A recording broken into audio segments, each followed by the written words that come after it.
this country, it's you know, the quote-unquote social issues is something this country splits on all the time. It's going to take personal capital. It's going to take political capital to make it happen. Sure. He's going to have to accept becoming less popular with certain groups by publicly supporting it. Well, let's see what happens. You know, I certainly am all for giving him a chance. Well, he's got 3.5 more years at least. So. It's not like we can do very much about it otherwise. Although, you know, I think most queer people would agree. Okay, if you're going to go ahead and get health care reform in and do some other stuff, obviously the economy is a priority. Right. Absolutely. So I think a lot of people don't take issue with his deprioritizing GLBT issues. For the stuff that's for the time being. And for the stuff that's hard to do, for the stuff that he has to convince people of. I think the one area that there's been a lot of disappointment is, does he recognize that he's in charge of the U.S. military? Does he recognize he's commander-in-chief and that there's certain executive-level decision-making that he can implement? The suggestion has been, and it was 78 Congress people last week that sent a letter to him that encouraged him, as commander-in-chief, order the suspension of the implementation of Don't Ask, Don't Tell until Congress can review the actual law. Congress has to repeal it. Absolutely, that's where the action has to happen. But the implementation of this within the military, the actual kicking out of very highly qualified people, he can do something about that. It just takes his political capital, it takes his signature. Yeah. Right.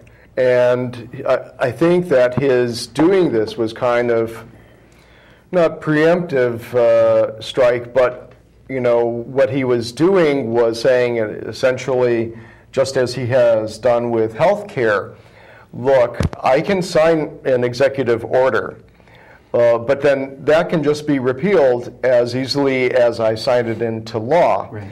What he seemed to be saying was, you are the activists. You have to go back to your constituencies, go back to your people, go back to your grassroots, and have your people call their Congress people and have them repeal Don't Ask, Don't Tell.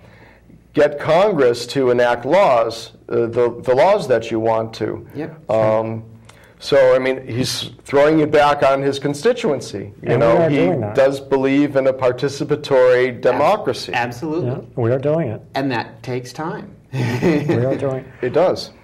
And it is happening now. And in the meantime, you have people that are, I mean, as they said, 266 people have been discharged from the military under Don't Ask, Don't Tell since Obama became president. 266 in 6 months. That's a lot. That's crazy. Yeah, it's really unnecessary, and particularly at a time when we need some of the skills that that these folks have. It's really frightening. Just I think yesterday, Dan Choi, who is a translator, Arabic language an interpreter. Yep. And I mean, we so dearly need these people. I mean, this is a national security issue.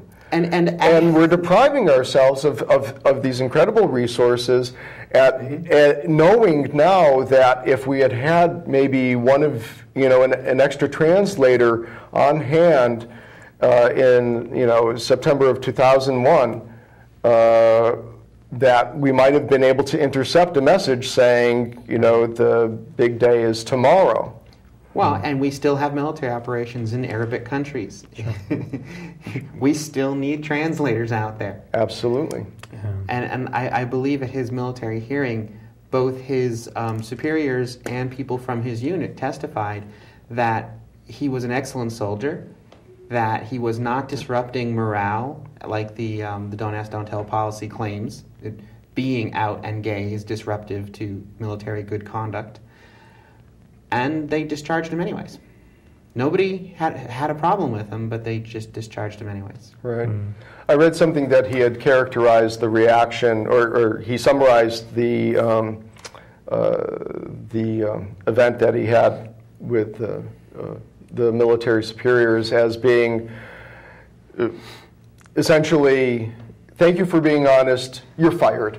Yeah. Right. Well, and I liked his comment after the fact when he was getting interviewed by various organizations. He said something along the lines of, I have to send the message to my troops that, when you get knocked down, you have to get back up and keep fighting.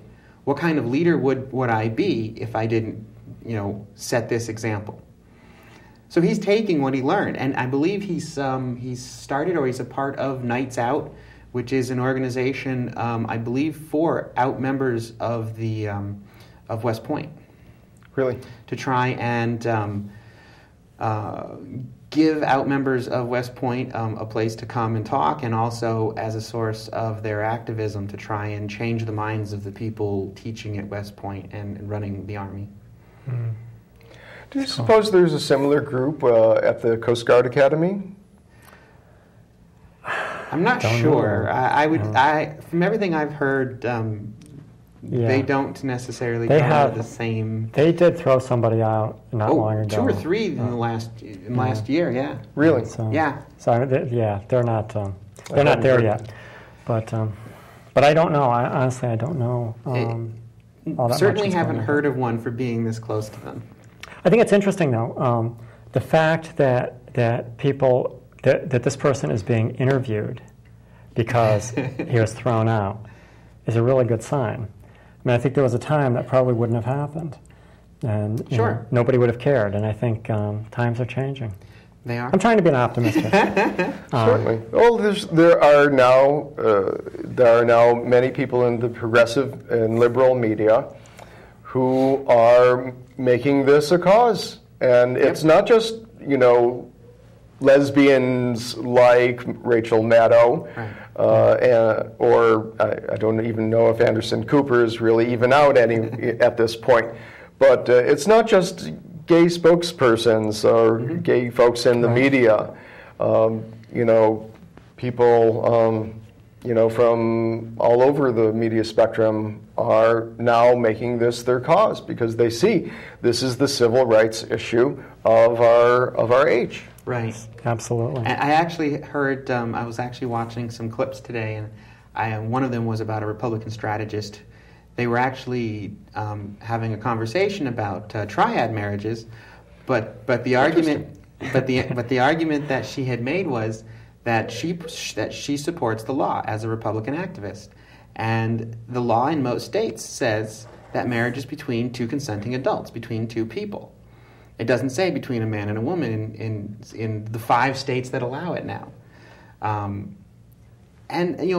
Having somebody from the Republican standpoint, from the conservative, this is a person that I don't typically agree with, but it's nice to see even on the other side of the fence that there are at least voices of people who can find that middle ground, who don't try and see the United States federal government as the legislative body of their Bible. Right. You can have conservative political views, but these issues that we call social issues don't always fall into those lines. Frequently, they're not as clear if you put the religious subtext away. Mm-hmm. Amen. Indeed. It's interesting. Okay. There was something I wanted to talk about. I had one little thing here I just wanted to go over quickly. This was interesting. Another thing that I got from Tambria. She's so good.